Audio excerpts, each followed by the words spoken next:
ओम अज्ञानतिमिरान्धस्य ज्ञानञ्जनशलाकया चक्षुरुन्मिलितमेन तस्मै श्रीगुरुवे नमः। श्रीचैतन्यमनोभीष्टं स्थापितं येन भूतले स्वयं रूपकदा मह्यं ददाति स्वपदान्तिकं वन्देऽहं श्रीगुरुं श्रीयुतपदकमलं श्रीगुरून् वैष्णवाचं श्रीरूपं साग्रजातं सगण रघुनाथान्वितं तं सजीवं साद्वैतं सावधूतं परिजनसहितं कृष्णचैतन्यदेवं श्रीराधाकृष्णपादान् सगणललिता श्रीविशाखान्विताश्च नारायणं नमस्कृत्यं नरं चैव नरोत्तमं देवीं सरस्वतीं व्यासं ततो जयमुदीरये शृण्वतां स्वकथा कृष्ण पुण्यश्रवणकीर्तनं हृदयन्तस्तु भद्राणि विद्नोति सुसतां नष्टप्रायेषु भद्रेषु नित्यं भागवतसेवया भगवती उत्तम श्लोके भक्तिर्भवति नैष्टिकी तदा रजस्तमो भावः कामः लोभादये चेत् चेत् एते निरावृत्तिं स्थित सत्त्वे प्रसिद्धति एवं प्रसन्नमनसो भक्ति योगता भगवदत्त विज्ञान मुक्त संगस्य जायते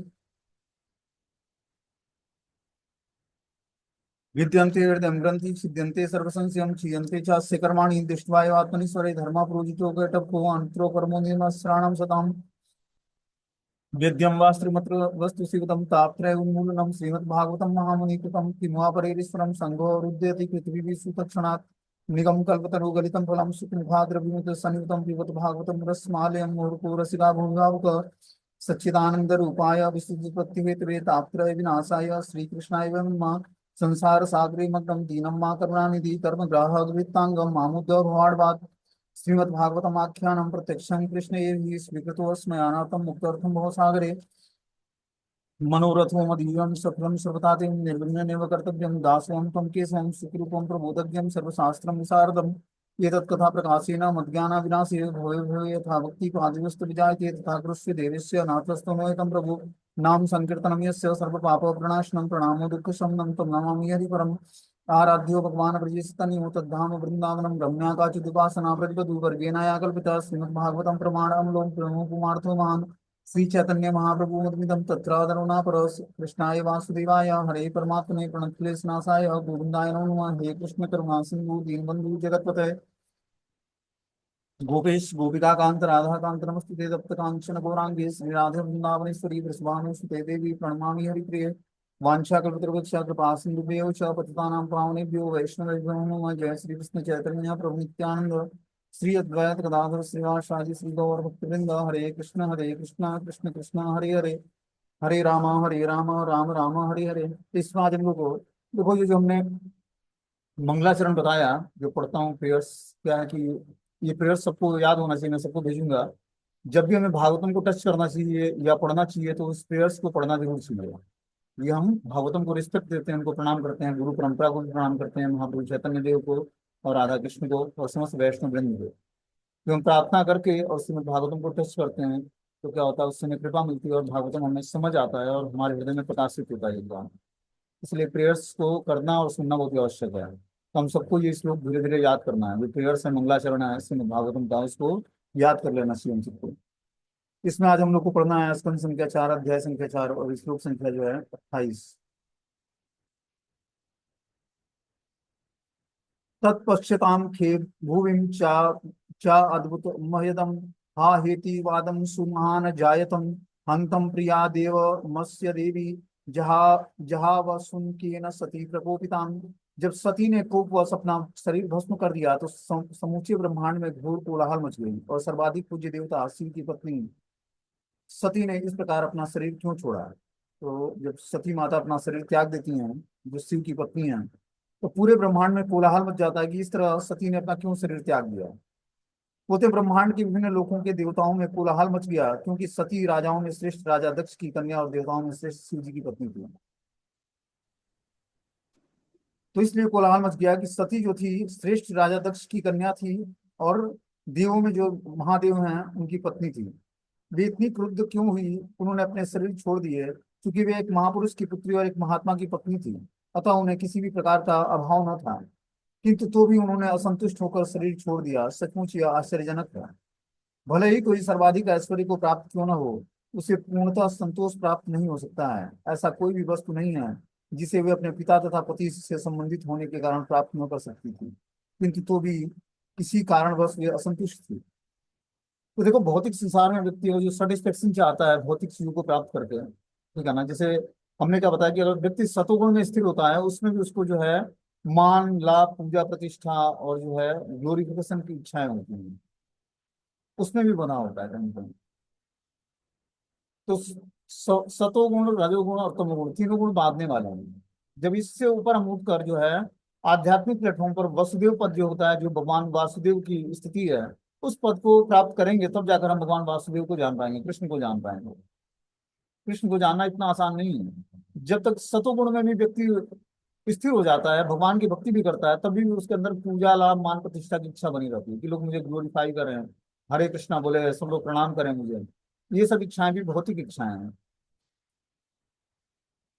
और उसके अंदर जब आध्यात्मिक इच्छा प्रकट होती है, जब वास्तविक उसके अंदर भक्ति प्रकट होती है, तब वो अपने को सबसे तुच्छ मानता है कि मैं इस भौतिक संसार में, इस आध्यात्मिक संसार में और भौतिक संसार में सबसे तुच्छ व्यक्ति हूँ, और मुझसे तो भक्ति हो ही नहीं पा रही है। अभी हमें लगता होगा कि बहुत अच्छे तरीके से माला जप कर लेते हैं या शास्त्र पढ़ लेते हैं, चाहे जो भी है, तो क्या है कि ये भक्ति का वास्तविक फल नहीं है। जब आप वास्तविक भक्ति करोगे तो आपको लगेगा कि मैं तो कुछ आध्यात्मिक जीवन में कुछ सेवा कर ही नहीं रहा हूँ, जबकि सारे जीवात्मा भगवान की सेवा में लगे हुए हैं, ऐसा दिखेगा। वही यहाँ पर बता रहे हैं कि जो है, चूंकि वे एक महापुरुष की पुत्री और महात्मा की पत्नी थी, अतः उन्हें किसी प्रकार का अभाव न था, किंतु तो भी उन्होंने असंतुष्ट होकर शरीर छोड़ दिया। सचमुच ये आश्चर्य की बात है। भले ही कोई सर्वाधिक ऐश्वर्य को प्राप्त क्यों न हो, उसे पूर्ण संतोष प्राप्त नहीं हो सकता। ऐसा कोई भी वस्तु नहीं है जिसे वे अपने पिता तथा पति से संबंधित होने के कारण प्राप्त न कर सकती थी, किंतु तो भी वह किसी कारण बस असंतुष्ट थी। इसलिए श्रीमद् भागवत में बताया गया है कि मनुष्य को वास्तविक संतोष, यह आत्मा से प्रसिद्धि प्राप्त करना चाहिए। किंतु आत्मा, शरीर, मन तथा आत्मा, ये सभी सभी संतुष्टि प्रदान करते हैं जब परम सत्य के प्रति भक्ति उत्पन्न होती है। सबे पुंसा परो धर्मो यथो भक्ति यदोक्षजे। अथो अधोक्षज भगवान कृष्ण का अर्थ है। अथो अधोक्षज का अर्थ है परम सत्य। यदि कोई भगवान के प्रति ऐसा अटूट प्रेम उत्पन्न कर लेता है तो उसे पूर्ण संतोष प्राप्त हो सकता है, अन्यथा इस जगत में अन्यत्र संतोष की कोई संभावना नहीं है। तो देखो, भक्ति हमें देता क्या है, पहले आपको सेटिस्फेक्शन देगा। जैसे मान लो कि आप भोजन करते हो तो क्या होता है इससे, तुष्टि पुष्टि और क्षुधा निवृत्ति। मान लो कि आप भोजन करते हो तो उससे क्या मिलता है, आपको तुष्टि मिलती है और पुष्टि मिलती है, और क्या हो, क्षुधा निवृत्ति। तो तुष्टि मतलब सेटिस्फेक्शन मिलता है, संतुष्टि मिलती है कि पेट खाली था, भर गया, तो अब कुछ राहत मिला, सेटिस्फेक्शन मिला। पुष्टि पुष्टि मतलब पौष्टिकता मिलती है आपको। और क्षुधा निवृत्ति, जो क्षुधा निवृत्ति मतलब जो पेट खाली था, खाली होने के कारण वो जो दर्द करता है, या फिर जो है, सबको अनुभूति होगी कि जब पेट में भोजन नहीं होता है तो क्या होता है, भूख लगती है। तो उससे उस क्लेश से मुक्ति मिलती है जब हम भोजन करते हैं। तो उसी तरह जब हम भक्ति करेंगे तो धीरे धीरे जो है हमें सेटिस्फेक्शन मिलेगा, हम सेटिस्फाई होंगे, और पौष्टिकता मिलेगा, आध्यात्मिक नरिशमेंट मिलेगा हमें। और फिर आप भगवान के करीब अपने को महसूस करोगे। ये है भक्ति करने का परिणाम। आपको अपने जीवन में हर कार्यों में भगवान का प्रेजेंस दिख पाएगा। अभी हमें दिखता नहीं होगा भगवान का प्रेजेंस, कि कैसे भगवान हमारे जीवन में इंटरफेयर करके और हमारे सारी चीजों को किस तरह पवित्र करते जा रहे हैं। लेकिन जब दृढ़तापूर्वक भक्ति करोगे तो सब कुछ दिखेगा। पहले तो आप सेटिस्फाई हो जाओगे, जो भी आपको भगवान ने चीजें दी हैं उसी में आप सेटिस्फेक्शन रहेगा आपको। हम देखते हैं भक्तों के समाज में भी व्यक्ति और धन कमाने के लिए, या और गाड़ियों को, या रेपुटेशन मेंटेन करने के लिए बहुत सारे स्ट्रगल करता है। ठीक है ना, कि किसी भी भक्त से हमारा स्टेटस कम ना हो, जबकि वो अभी शुद्ध भक्ति के स्टेज पर नहीं है। ये शुद्ध भक्ति नहीं है, और न ही ये भक्ति के अंतर्गत आता है। भक्ति के अंतर्गत आकर रेपुटेशन मेंटेन नहीं करना होता है, भक्ति के अंतर्गत आकर भक्ति को मेंटेन करना होता है। और भक्तों के समाज में भी हम दोस्त ऐसा ही बनाते हैं, जो बड़ी गाड़ी से आता है और मैं भी उसी के लेवल की गाड़ी से आता हूँ, तो ये हमारा दोस्त है। ये भी, इसकी भी ड्रेसिंग अच्छी है, हमारी भी ड्रेसिंग अच्छी है, तो ये भक्त हमारा दोस्त है। तो हम बाहरी भौतिक चीजों को देखकर भक्तों के समाज में भी मित्रता करते हैं, जबकि मित्रता होनी चाहिए भक्ति के आधार पर। कि अगर जो वास्तव में वो व्यक्ति बढ़ा चढ़ा भक्त है भगवान का, उससे मित्रता करेंगे, एसोसिएशन करेंगे, तो हमारे अंदर भी, उसके अंदर गुण जो है कल्टिवेट होंगे धीरे धीरे। इसके लिए हमें एसोसिएशन करना चाहिए डिवोटीज का, न कि भौतिक वस्तुओं को देख कर उससे हमें मित्रता करनी चाहिए। तो इसके पास भी भौतिक ऐश्वर्य है, सेम वो भी हमारे पास भी है, तो ये हमारा मित्र है। या भौतिक लाभ के लिए किसी को, भक्तों को दोस्त बना लिया अपना, कि चलो उनके पास गाड़ी है, मेरे पास गाड़ी नहीं है, तो ये जाते हैं मंदिर तो मैं इनके साथ चल लूंगी या चल लूंगा। इस कारण से आध्यात्मिक जीवन में मित्रता नहीं होती है। आध्यात्मिक जीवन में मित्रता का स्रोत क्या है? भगवान की भक्ति, न कि भौतिक इच्छाओं को तृप्त करना। चलो, एक फैसिलिटी लेना एक अलग मैटर है, लेकिन उसके बाद भी हमें भक्ति के बारे में एसोसिएशन करते समय हमें भक्ति के स्टैंडर्ड को भक्तों के अंदर देखना चाहिए और उस हिसाब से एसोसिएशन करना चाहिए, क्योंकि एसोसिएशन बहुत इंपॉर्टेंट है स्पिरिचुअल लाइफ में। और जब आपका एसोसिएशन शुद्ध नहीं है तो आप भक्ति में ग्रोथ नहीं कर सकते हो, क्योंकि इस एसोसिएशन से ही हमारे ऊपर भक्ति का रंग चढ़ता है। जैसे हमने एग्जाम्पल बताया नशेड़ियों का, जो शराब ड्रिंक कर होता है, वो एसोसिएशन में ड्रिंक करता है तो उसको ज्यादा नशा चढ़ता है। उसी तरह भक्ति जब हम एसोसिएशन में करते हैं, भक्तों के संग में करते हैं, तो हमें ज्यादा नशा चढ़ता है उसका, एक दूसरे को देखकर उत्साह बढ़ता है। और इस तरह से जब हम भक्ति से जुड़ते हैं तो उत्साहित रहते हैं। और रूप गोस्वामी ने क्या बताया? उत्साह निश्चयात धैर्य तत्त तत्त कर्म प्रवर्तनात् संग त्यागो सतो वृत्ति खड्विति भक्ति प्रसिद्धति। उत्साह निश्चय धैर्य, आध्यात्मिक जीवन में उत्साह बनाए रखना, धैर्य बनाए रखना कि अवश्य भगवान कृष्ण की कृपा होगी। और उत्साह निश्चय धैर्य, निश्चय होना चाहिए कि जरूर मुझे सफलता मिलेगी। उत्साह निश्चय धैर्य तत्त कर्म प्रवर्तनात् संग त्यागो, संग त्यागना है कैसे लोगों को? अप्रतिकूल वर्जन, जो प्रतिकूल चीजें उनका वर्जन करना है। संग त्यागो सतो वृत्ति, सतो वृत्ति धारण करना है। और इस तरह से जब फिर हम खड्वित भक्ति प्रसिद्धि, तब हम भक्ति में ग्रोथ कर पाएंगे। तो भक्ति में 6 लक्षण जो व्यक्ति स्वीकार करता है, तब वो आध्यात्मिक जीवन में प्रोग्रेस करता है। ये रूप गोस्वामी ने उपदेशामृत में बताया है। ठीक है ना? आगे इसमें बता रहे हैं कि जो है, जब परम सत्य के प्रति भक्ति उत्पन्न होती है तब सबे पुंसा परो धर्मो यथो भक्ति अधोक्षज। अधोक्षज का अर्थ है परम सत्य। यदि कोई भगवान के प्रति ऐसा अटूट प्रेम उत्पन्न कर लेता है तो उसे पूर्ण संतोष प्राप्त होता है, अन्यथा इस जगत में या अन्यत्र संतोष की कोई संभावना नहीं है। तो जब हम भक्ति करते हैं तो धीरे धीरे सेटिस्फेक्शन मिलता है, और भौतिक चीजों में कोई सेटिस्फेक्शन कभी मिलने वाला नहीं है। और जब भौतिक चीजों को प्राप्त करके सेटिस्फेक्शन चाहते हैं, या भक्तों के संग में भी हम भौतिक चीजों को बनाए रखते हैं, भौतिक स्टेटस को मेंटेन करते हैं, तो वहां हमें सेटिस्फेक्शन नहीं मिलेगा, संतुष्टि नहीं मिलेगी। बोलते हैं, अहो अन्यात्मन महदस्य पश्यतम प्रजापते यस्य चराचर चराचरम प्रजा जवाब शून्य धीमता आत्म आत्म आत्मजा सती मनस्विनी मान मभिक्षण महर्ति। यह आश्चर्यजनक बात है कि प्रजापति दक्ष, जो समस्त जीवात्माओं का पालनहार है, अपनी पुत्री सती के प्रति इतना निरादर पूर्ण था कि इस परम साध्वी एवं महान आत्मा ने उसकी उपेक्षा के कारण अपना शरीर त्याग दिया।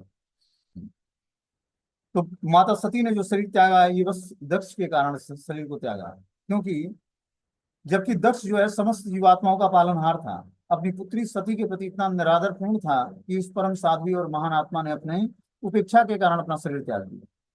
कि भगवान शिव की उसने उपेक्षा किया था, यज्ञ में भाग नहीं लिया था, और सती उनकी पत्नी थी। तो इस तरह से अपने पति का अपमान सहने से, और जो कि परम वैष्णव है, तो इसलिए नहीं कि पति का अपमान किया था, इसलिए कि परम भागवत भगवान के भक्त, इस कारण से उन्होंने अपने शरीर को त्यागा। कि जहां पर भक्तों की निंदा होती है वहां पर हमें एक क्षण भी रुकना नहीं चाहिए। और जो अपने पास सामर्थ्य है तो उस व्यक्ति की जीवा काट लें, नहीं सामर्थ्य है तो आप वहां से उठ कर चले जाएं, और वो भी सामर्थ्य नहीं है तो आप आत्म हत्या कर लें। वो ज्यादा बेनिफिशियल होगा वैष्णव निंदा सुनने से। इसीलिए सती ने अपना शरीर शरीर त्यागना उचित समझा।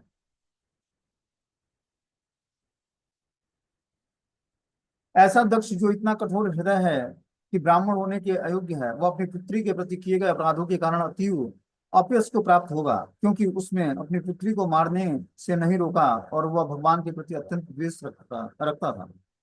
बोलते हैं दक्ष बहुत ही कठोर हृदय था।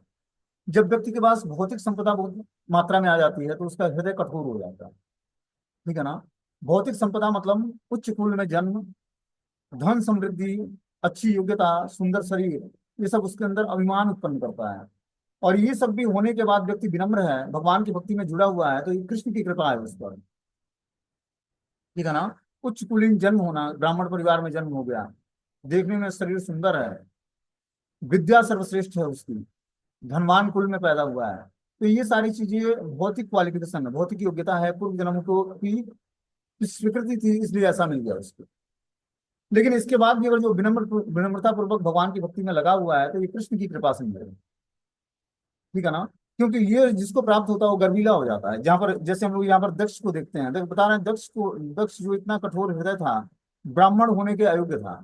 ब्राह्मण के अंदर कठोर हृदय नहीं होता है, ब्राह्मण का हृदय बहुत ही सॉफ्ट होता है, सबके प्रति कृपालुता का व्यवहार होता है, दया का व्यवहार होता है। वो अपनी पुत्री के प्रति किए गए अपराधों के कारण अति अपयश को प्राप्त था, क्योंकि उसने अपनी पुत्री को मरने से नहीं रोका और वह भगवान के प्रति अत्यंत द्वेष रखता था। इस प्रकार कठोर हृदय के कारण वो भगवान शिव से द्वेष रखता था। बोलते हैं दक्ष को यहाँ पर अत्यंत कठोर हृदय कहकर ब्राह्मण होने की अयोग्य बताया गया है। कोई कोई टीकाकार ब्रह्मधुक का अर्थ ब्राह्मणों का मित्र लगाते हैं। जो व्यक्ति ब्राह्मण कुल में उत्पन्न होकर ब्राह्मण के गुणों से रहित होता है वह ब्रह्म बंधु कहलाता है। ब्राह्मण लोग सामान्यतः अत्यंत कोमल हृदय और सहिष्णु होते हैं, क्योंकि वे मन तथा इंद्रियों को वश में रखना जानते हैं। किंतु दक्ष सहिष्णु न था, केवल इसीलिए कि उसके जमाता शिव ने सम्मान में खड़े नहीं हुए, वो क्रुद्ध हो गया। वह इतना कठोर हृदय था कि उसने अपनी पुत्री की मृत्यु भी सहन कर ली। दामाद तथा ससुर के बीच उत्पन्न भ्रांति को दूर करने के लिए बिना आमंत्रण के अपने पति के घर जाना, वहां पर दक्ष द्वारा उसका स्वयं का सत्कार होना न होना, उन सबको भुलाने का सती ने भरसक प्रयत्न किया। किंतु दक्ष इतना कठोर हृदय निकला कि वह आर्य या ब्राह्मण कहलाने के योग्य नहीं था। इस अपकृत्य के कारण सती को शरीर त्याग करना पड़ा। तो बता रहे हैं कि दक्ष को यहाँ पर जो है बताया गया कि वो ब्राह्मण होने के अयोग्य था, क्योंकि ब्राह्मण का के अंदर क्वालिफिकेशन क्या होता है कि उसका हृदय कोमल होता है और वो सहिष्णु होता है। सहिष्णु होने का मतलब है कि उसके अंदर सहनशीलता होती है। अब भगवान शिव ने उसको उठकर रिस्पेक्ट नहीं दिया, इसको वो बर्दाश्त नहीं कर पाया। इसी कारण उसने क्या किया, भगवान शिव की आलोचना की, निंदा किया उसने, जबकि कोई बहुत बड़ी बात नहीं थी। लेकिन इसी के कारण सारा ये जो है जितना हम लोग संग्राम देख रहे हैं ये सारा उसी के कारण हुआ कि जब दक्ष उस सभा में प्रवेश किया सारे देवता खड़े हो गए और शिव जी नहीं खड़े हुए, बस एक रीजन से कितना बड़ा तांडव हो गया। सती को शरीर त्याग करना पड़ा, फिर भगवान शिव रुष्ट हो गए, आपस में एक दूसरे को श्राप अभिश्राप देने लगे सारे। भगवान शिव के गण दक्ष प्रजापति के पार्षदों को और दक्ष प्रजापति के गण जो है भगवान शिव के पार्षदों को। तो क्या है, जहां पर म्यूचुअल अंडरस्टैंडिंग नहीं होती है, भक्तों के समाज में भी हम देखते हैं कि बहुत सारे ऐसे घटनाएं होती हैं। तो हमें क्या करना चाहिए, जब तक हम बर्दाश्त करना नहीं सीखेंगे तब तक हम रह नहीं पाएंगे। जो सहेगा वही रहेगा। भक्तों के समाज में रहना है तो हमें सहना पड़ेगा। ठीक है ना। जब हम सहेंगे तभी टिके रहेंगे भक्तों के समाज में। जब हम सहेंगे नहीं तो भाग जाएंगे बाहर। इतना कौन बर्दाश्त करेगा, ऐसे कैसे बोल दिया उन्होंने, ऐसा नहीं। भक्तों के समाज में हमें सह के और रहना पड़ेगा, तभी आपका आध्यात्मिक प्रोग्रेस होगा। क्योंकि बिना एसोसिएशन के, डिवोटी एसोसिएशन के भक्ति की प्रोग्रेस नहीं होता है। ठीक है ना। बोलते हैं वदत्येव जने सत्यम दृष्ट्वा सुत्याग अद्भुतम दक्षम तत्पार्षदा हंतु ततिष्ठनुदायुधा। जिस समय सब लोग सती की आश्चर्यजनक स्वेच्छित मृत्यु के विषय में परस्पर बातें कर रहे थे, उसी समय शिव के पार्षद जो सती के साथ आए थे अपने अपने हथियार लेकर दक्ष को मारने के लिए उद्यत हो गए। बोलते हैं जब सती देवी को आश्चर्यजनक स्वैच्छिक मृत्यु प्राप्त हुई उसके बारे में सभी लोग बातें करने लगे। उसी समय शिव के सारे पार्षद जो सती के साथ आए हुए थे अपने अपने हथियार लेकर दक्ष को मारने के लिए उद्यत हो गए। सती के साथ जो पार्षद आए थे वे विपत्ति से उसकी रक्षा करने के लिए थे, किंतु वे अपने स्वामी की पत्नी की रक्षा करने में असमर्थ सिद्ध हुए। इसलिए उसने उसके लिए वे मारने का मन बना चुके थे और मरने के पूर्व वे दक्ष को मार डालना चाहते थे। अनुचरों का कर्तव्य है कि अपने स्वामी की सुरक्षा प्रदान करे, किंतु यदि वो उसमें असफल रहे तो उन्हें मर जाना चाहिए। तो जो अपने स्वामी के साथ सेवक आते हैं उनका उत्तरदायित्व क्या बनता है, अपने स्वामी की रक्षा करना। और जो स्वामी की रक्षा करने में तत्पर नहीं है तो उनको अपना शरीर त्याग देना चाहिए। ये वैदिक नियम है। बोलते हैं सती के साथ जो पार्षद आए थे वे विपत्ति से उनकी रक्षा करने के लिए आए थे, किंतु वे अपने स्वामी की पत्नी की रक्षा करने में असमर्थ सिद्ध हुए। इसलिए उनके लिए वे मरने का मन बना चुके थे और मरने के पूर्व वे दक्ष को मार डालना चाहते थे कि हम लोग मरेंगे जरूर लेकिन पहले दक्ष का वध करेंगे। अनुचरों का कर्तव्य है कि अपने स्वामी की सुरक्षा प्रदान करें, किंतु यदि वो असफल रहते हैं तो उन्हें मर जाना चाहिए। वे बलपूर्वक आगे बढ़े, किंतु भृंग मुनि के ने संकट को ताड़ लिया और याज्ञिक अग्नि की दक्षिण दिशा में आहुति डालते हुए उन्होंने तुरंत यजुर्वेद के मंत्र पढ़े, जिससे यज्ञ को विध्वंस करने वाले तुरंत मर जाए। इस तरह से वहां पर भृंग ऋषि थे जो दक्ष प्रजापति के यजमान थे। उन्होंने क्या किया, यजुर्वेद के मंत्रों का उच्चारण किया, जिससे यज्ञ में विध्वंस करने वाले, मतलब यज्ञ में बाधा उत्पन्न करने वाले लोग की मृत्यु हो जाए। इतने शक्तिशाली मंत्र होते हैं। वेदों के मंत्र कोई साधारण मंत्र नहीं है। जो भी यज्ञ में जो व्यक्ति बाधा उत्पन्न करता है, उसको मंत्रों की सहायता से तुरंत रोक दिया जाता है या मार दिया जाता है। यहाँ पर वेदों के शक्तिशाली मंत्रों का एक उदाहरण है, जिसके उच्चारण से अद्भुत कार्य हो सकते हैं। इस कलयुग में कुशल मंत्र उच्चारण करने वाले को ढूंढ पाना कठिन है। अतः इस युग में वेदों में संस्तुति समस्त यज्ञ वर्जित है। इस युग में केवल एक यज्ञ की संस्तुति की गई है, और वह है हरे कृष्ण महामंत्र का कीर्तन करना। क्योंकि इस युग में यज्ञ संपन्न करने के लिए आवश्यक धन को एकत्र कर पाना संभव नहीं है। ठीक से मंत्रों का उच्चारण करने वाले ब्राह्मणों की खोज कर पाना और भी कठिन है। तो एक एक यज्ञ जो होते थे बहुत ही एक्सपेंसिव होते थे, बहुत ही कॉस्टली होता था। ऐसा नहीं साधारण यज्ञ होता था। तो इसलिए इस युग में जो है इस तरह के यज्ञ संपन्न करने बहुत ही मुश्किल है, बता रहे हैं कि, और उस तरह के मंत्रों का उच्चारण करने वाले ब्राह्मणों को खोजना और भी कठिन है।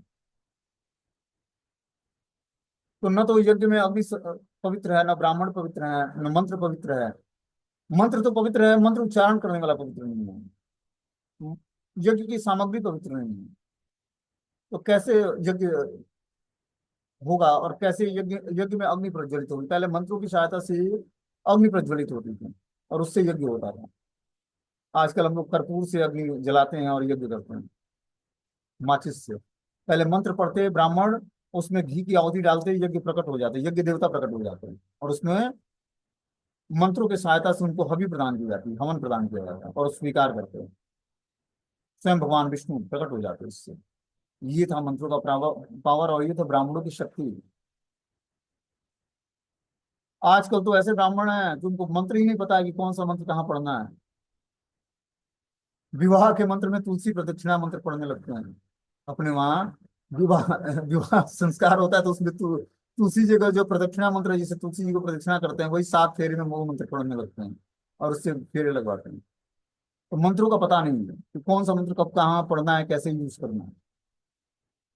तो ऐसे ब्राह्मण, इसीलिए आजकल का जो विवाह संस्कार है वो टिकता नहीं है। क्योंकि वैदिक मंत्रों से क्या होता है कि सारे ग्रह नक्षत्रों को शांत किया जाता है, और फिर उसमें जो है दोनों का बहुत सारा गुण और कर्म मिलाया जाता है, तब जाकर विवाह संस्कार होता है। कोई भी संस्कार है, अंत्येष्टि क्रिया है, चाहे जो भी है, तो मंत्रों की सहायता से पहले अश्वमेध यज्ञ या गौमेध यज्ञ किया जाता था, तो बूढ़े गाय या जो घोड़े की बलि चढ़ाई जाती थी, और मंत्रों की सहायता से उसकी बलि चढ़ाई जाती थी, उसको नया जीवन मिल जाता था। उस गौमेध यज्ञ में उस गौ को नया जीवन, मनुष्य शरीर मिलता है, उसकी बलि चढ़ा दी जाती है। कैसे मंत्रों की सहायता से उसको पवित्र नया जीवन मिल जाता है। बोलते हैं जब भृंग मुनि ने अग्नि में आहुति डाली, तो तत्क्षण ऋभु नामक हजारों देवता प्रकट हो गए। वे सभी शक्तिशाली थे, और उन्होंने सोम अर्थात चंद्र से शक्ति प्राप्त की थी। तो जैसे ही वो यज्ञ में विध्वंस डालने के लिए यजुर्वेद के मंत्रों का विध्वंस डालने वाले को मारने के लिए यजुर्वेद के मंत्रों का उच्चारण करते हैं, वैसे ही भृंग मुनि ने अग्नि में आहुति डाली, तो तत्क्षण ऋभु नामक हजारों देवता प्रकट हो गए, जो अत्यंत शक्तिशाली थे। उन्होंने सोम अर्थात चंद्र से शक्ति प्राप्त की थी। चंद्रदेव से शक्ति प्राप्त करके वो जो है ऋभु नामक हजारों देवता प्रकट हो गए, जो कि उस यज्ञ की रक्षा करने के लिए। बोलते हैं यहाँ कहा गया है कि अग्नि में आहुति डालने तथा यजुर्वेद के मंत्रों के उच्चारण से ऋभु नामक हजारों देवता उत्पन्न हो गए। भृंग मुनि जैसे ब्राह्मण इतने शक्तिशाली हुआ करते थे कि वे वैदिक मंत्रों का उच्चारण करके ऐसे शक्तिशाली देवताओं को उत्पन्न कर सकते थे। आज भी वैदिक मंत्र उपलब्ध है, किंतु उच्चारण करने वाले नहीं हैं। वैदिक मंत्रों के उच्चारण से अर्थात गायत्री या ऋग मंत्र के उच्चारण से मन वांछित फल प्राप्त हो सकता है। इस कलयुग में भगवान चैतन्य ने केवल हरे कृष्ण कीर्तन द्वारा सभी सिद्धियों की प्राप्ति संभव बताई है। तो कलयुग में वैदिक मंत्रों का उच्चारण करना भी बड़ा मुश्किल है, क्योंकि संस्कृत पढ़ना अपने आप में बहुत टफ है। ठीक है ना? और वैदिक मंत्रों को जब तक व्यक्ति प्रॉपर और परफेक्शन के साथ जप नहीं, मतलब उच्चारण नहीं करेगा, तब तक उसका वास्तु फल प्राप्त नहीं होगा। जो हम लोग को गायत्री मंत्र भी, गायत्री इनिशिएशन के टाइम जो मंत्र मिलता है, उसको बहुत ही परफेक्शन के साथ जपा करना होता है, मतलब क्लियर उच्चारण होना चाहिए उसका। मानसिक जप होता है लेकिन वो क्लियर मानसिक जाप करना चाहिए, तब जाकर उसका वास्तविक बेनिफिट मिलेगा। उससे आध्यात्मिक शक्ति प्राप्त होती है, जिससे आप भगवान की सेवा कर सको, प्रचार कर सको, शास्त्रों को पढ़ के समझ सको। ये उस गायत्री मंत्र का स्वरूप है। और काम गायत्री मंत्र जो हमने बताया था कि स्वयं राधा कृष्ण का ही युगल उपासना का मंत्र है। तो इस कलयुग में भगवान चैतन्य महाप्रभु ने हरे कृष्ण कीर्तन द्वारा सिद्धियों की प्राप्ति संभव कराई है, कि व्यक्ति हरे कृष्ण कीर्तन करके ही सारी सिद्धियों को प्राप्त कर सकता है। आगे बता रहे कि तेरलाता युधे सर्वे प्रमत्थाम स गुह्यकाम हन्यमानादिशो भेजु रुष भी ब्रह्म तेजसा। जब रिभु देवताओं ने भूतों तथा गुहकों पर यज्ञ की, अब जली संविधाओं से आक्रमण कर दिया, तो सती के सारे अनुचर विभिन्न दिशाओं में भागकर अदृश्य हो गए। यह ब्रह्म तेज अर्थात ब्राह्मण शक्ति के कारण ही संभव हो पाया। तो जैसे ही सती के साथ आए हुए भगवान शिव के अनुचर थे, उन्होंने यज्ञ को में विध्वंस डालना शुरू किया, वैसे ही जो है भृंग मुनि मंत्रों की सहायता से रिभु देवताओं को प्रकट करते हैं, और उन्होंने भूतों और गुणकों पर यज्ञ की अंजलि समिधाओं से आक्रमण कर दिया। और इस तरह से सती के सारे अनुचरों को अन्य अलग अलग दिशाओं में भगाकर सारे भाग कर वो अदृश्य हो गए, जब रिभु देवता सारे 1000 रिभु देवता प्रकट हुए थे। यह ब्रह्म तेज अर्थात ब्राह्मण शक्ति के कारण ही संभव हो पाया। तो ये जो है भृंग मुनि की शक्ति के कारण ऐसा संभव हो पाया कि उन्होंने अपने ब्रह्म तेजस से ऐसे रिभु देवताओं को उत्पन्न किया, जो सती के सारे गण थे, भूत और गुहक आदि, वो सब वहां से अलग अलग दिशाओं में अदृश्य हो गए। बोलते इस श्लोक में आया है कि ब्रह्म तेजसा शब्द सार्थक है। इन दोनों ब्राह्मण में इतनी शक्तिशाली उन दिनों ब्राह्मण इतने शक्तिशाली हुआ करते थे कि वे इच्छा शक्ति से तथा वैदिक मंत्रों के उच्चारण से ही आश्चर्यजनक कार्य संपन्न कर लेते थे। किंतु अवनति के इस आधुनिक युग में ऐसे ब्राह्मण मिलते ही नहीं है।